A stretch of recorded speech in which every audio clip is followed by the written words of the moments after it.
I was drinking coffee on my porch watching the river run the same way it had since before my grandparents were even born when suddenly HOA, Karen and her entire board, marched up my driveway like they were leading some kind of crusade, shoving a thick envelope into my chest and announcing with this dramatic flair that I was being sued for, causing a catastrophic 2.8 million flood that wiped out their precious walking trail, their tennis court, and apparently even Karen's beloved rose garden.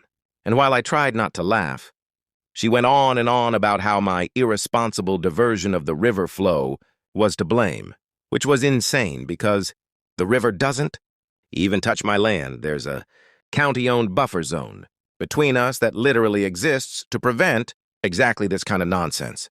But Karen didn't care. She smirked and said they had a hydrology expert who confirmed it was my fault.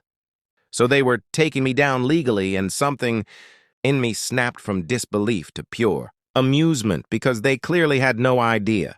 I'd spent the last year volunteering with the county water department and knew every inch of that riverway.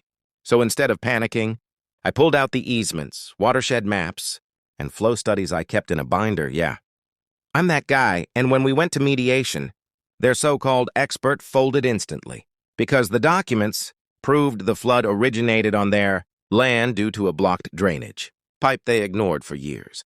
The county engineer backed me up completely.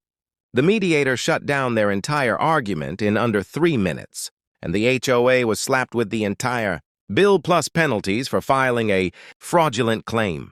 Karen's face went pale like someone had unplugged her soul when she realized she'd just sued an innocent neighbor for millions and accidentally exposed her own negligence instead. I walked out of that room smiling, knowing the river wasn't the only thing washing their nonsense away. And if you love watching HOA bullies drown in their own stupidity, hit that subscribe button right now because the next story goes even harder.